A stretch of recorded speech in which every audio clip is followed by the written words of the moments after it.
দল জিতে যাবে আর অপর দলটা ব্রিজের উপর থেকে মাটিতে পড়েই মারা যাবে। গেমের কর্মকর্তারা ৮ দলের মধ্যে টস করে ২টি করে প্রতিযোগী দল ভাগ করে দেয়। তার মানে ৪টি দল জিতবে আর ৪টি দল মারা যাবে। টস অনুসারে প্রথমে জ্যাং এর টিমের সাথে অন্য একটি টিমের প্রতিযোগিতা শুরু হয়। যেহেতু জ্যাং এর টিম সবচেয়ে শক্তিশালী, স্বাভাবিকভাবেই তারা জিতে যায়।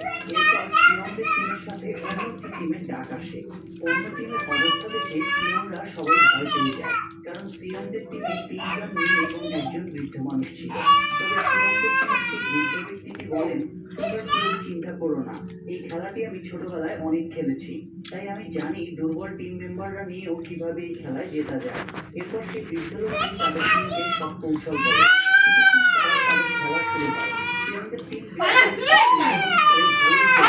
কিন্তু এটা দেখে বিপরীত টিম তাদের সর্বোচ্চ শক্তি প্রয়োগ করছিল। এতে করে সিয়নের টিম এখন প্রায় হেরে যাওয়ার অবস্থা। আর এই টানটান উত্তেজনা শেষ হয় এপিসোড 4। এপিসোড 5 এর শুরুতে দেখা যায় সিয়নদের টিম যেহেতু হেরে যাচ্ছিল, তাই সানু তার টিমকে একটি বুদ্ধি দেয় এবং শেষবারের মতো চেষ্টা করতে বলে। আর সানুর সেই বুদ্ধির ফলে সিয়নের টিম শেষ পর্যন্ত জিতে যায়। সিয়নের টিমকে রুমে ফিরে আসতে দেখে বাকিরা সবাই অবাক হয়ে যায়। আর গেম 3 এর শেষে এখন মাত্র ৪০ জন প্লেয়ার সেখানে বেঁচে আছে।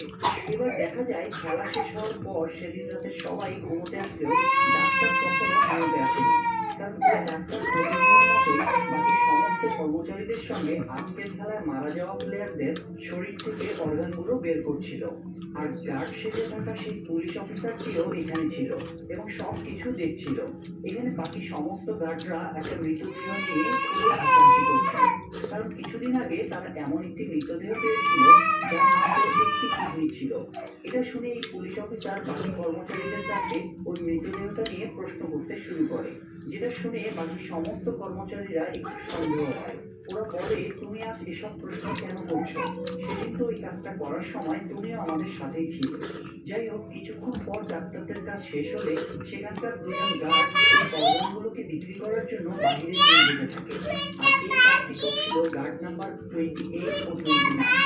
মূলত গার্ড নাম্বার 29 কে জাহাজে মেরেই এই পুলিশ অফিসার তার পোশাক পরে এখানে এসেছিল। তার মানে এখন 29 নাম্বার গার্ড হলো পুলিশ অফিসার নিজে। আর এবার একটা গোপন রাস্তা দিয়ে তারা ২জন অর্গান বিক্রির জন্য বাইরে আসার পর ওই পুলিশ অফিসার 28 নাম্বার গার্ডের মাথায় বন্দুক ঠেকিয়ে বলে, ভেতরে তোমরা যে মৃতদেহটা নিয়ে হাসাহাসি করছিলে, মানে যার একটি কিডনি ছিল, সে আসলে আমার ভাই। এটা শুনে 28 নাম্বার গার্ডটি ভয় পেয়ে বলে, কিন্তু এটা তো হতেই পারে না, আমরা যার কথা বলছিলাম সেটা একটা মেয়ের মৃতদেহ ছিল। তখন পুলিশ অফিসার বলে, কিন্তু আমি তোমার কথা বিশ্বাস করবো কিভাবে? এবার ওই গার্ড বলে, তুমি আমাদের বসের ঘরে চলে যাও, ওখানে সমস্ত প্লেয়ারদের নাম ও ডিটেলস দেওয়া আছে। আর সামনের এই সুরঙ্গ দিয়ে তুমি আমাদের বসের ঘরে যেতে পারবে।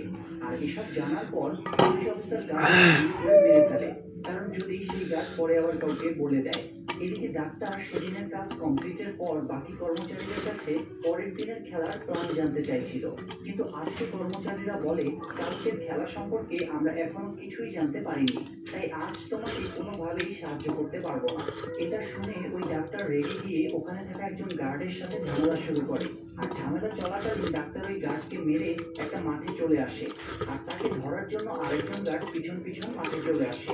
আর ডাক্তার পরের দিনের গেম নিয়ে চিন্তিত থাকায় তাকে বুঝিয়ে ঘরে নিয়ে যেতে চাইছিল, কিন্তু তখনই সবার বস মানে ফ্রন্টম্যান সেখানে চলে আসে এবং ওই গার্ডকে বলেন, তোমরা এখানকার মৃতদেহের অর্গান বিক্রি করে অতিরিক্ত ইনকাম করতে চেয়েছো, এতে আমার কোনো সমস্যা নেই, কিন্তু খেলার একটি নিয়ম হলো এখানকার প্রত্যেক প্লেয়ার সমান সুযোগ আর অধিকার পাবে এবং প্রত্যেক প্লেয়ার নিজেদের বাঁচানোরও সমান সুযোগ পাবে। কিন্তু তোমরা এই নিয়মটা ভেঙে ফেলেছো, কারণ তোমরা তোমাদের সুবিধার জন্য ডাক্তারকে আগেই সব নিয়ম বলে দিয়েছো। এসব বলার পর ফ্রন্টম্যান নিজেই ওই গার্ড